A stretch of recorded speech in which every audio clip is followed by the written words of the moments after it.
चावल का सिर्फ एक कण। तकरीबन 800 साल पहले की ये बात है। स्थान आबू देलवाड़ा। सभी कारीगर दिल से कड़ी मेहनत कर रहे हैं। उतने में ही अनुपमा देवी का वहाँ आगमन होता है।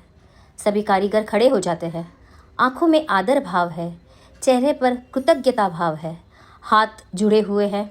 आदेश करे ऐसा जैसे वे सभी बोल रहे हो।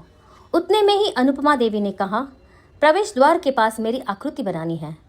सभी शिल्पी तो मानो खुश खुश हो गए और मेरे हाथ में पूजा का थाल होना चाहिए।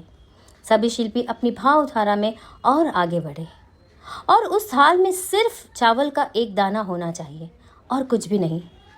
सेठानी जी, हम थाल में सोना, मोहरे, फूलों या अन्य पूजा की सामग्रियां की सुंदर रचना करें तो चावल का सिर्फ एक दाना ही क्यों? और अनुपमा देवी ने भीगी आंखों व गदगद कंठ के साथ कहा, मुझे विश्व को यह संदेश देना है कि परमात्मा की कृपा से मुझे जो भी मिला है उसमें से चावल के एक दाने जितने का ही मैंने यहाँ उपयोग किया है।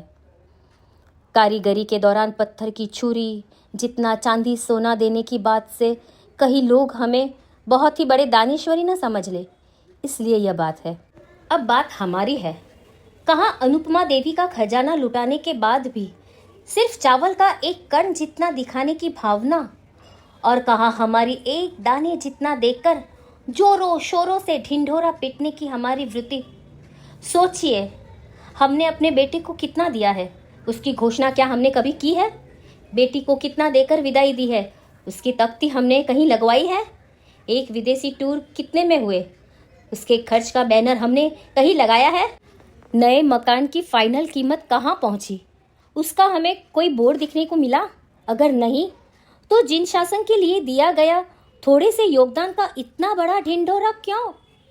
एक सवाल हम खुद से करें कि हमारे पास जितना है उसका कितना प्रतिशत हम दान में उपयोग करते हैं?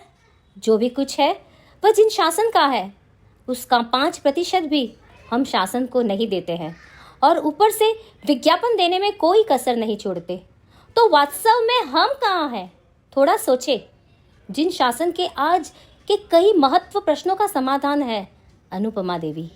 आओ हम सब अनुपमा देवी बने, सवाल अपने आप ही दूर हो जाएंगे।